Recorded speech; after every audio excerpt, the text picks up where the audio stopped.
Numbers chapter 19.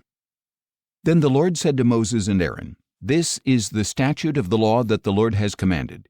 Instruct the Israelites to bring you an unblemished red heifer that has no defect and has never been placed under a yoke.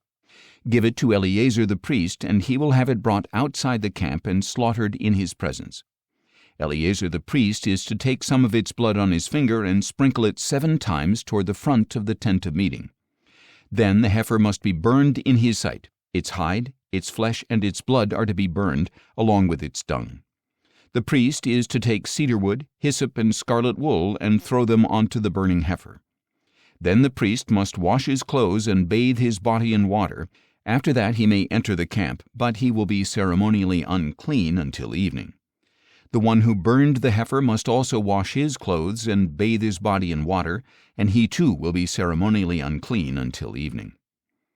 Then a man who is ceremonially clean is to gather up the ashes of the heifer and store them in a ceremonially clean place outside the camp.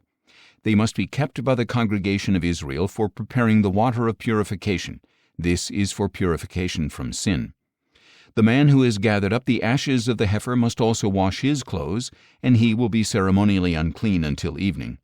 This is a permanent statute for the Israelites and for the foreigner residing among them. Whoever touches any dead body will be unclean for 7 days. He must purify himself with the water on the 3rd day and on the 7th day. Then he will be clean. But if he does not purify himself on the 3rd and 7th days, he will not be clean. Anyone who touches a human corpse and fails to purify himself defiles the tabernacle of the Lord. That person must be cut off from Israel. He remains unclean because the water of purification has not been sprinkled on him, and his uncleanness is still on him. This is the law when a person dies in a tent.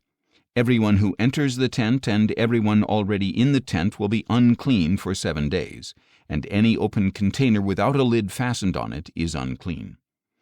Anyone in the open field who touches someone who has been killed by the sword or has died of natural causes, or anyone who touches a human bone or a grave will be unclean for 7 days.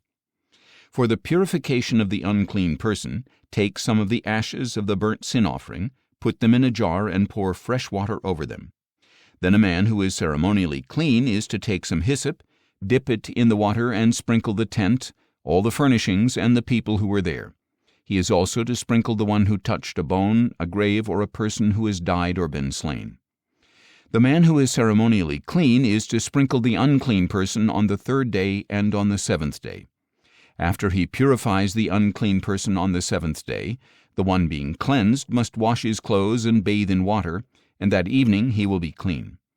But if a person who is unclean does not purify himself, he will be cut off from the assembly because he has defiled the sanctuary of the Lord.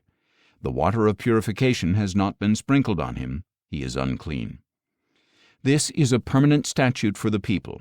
The one who sprinkles the water of purification must wash his clothes, and whoever touches the water of purification will be unclean until evening. Anything the unclean person touches will become unclean, and anyone who touches it will be unclean until evening.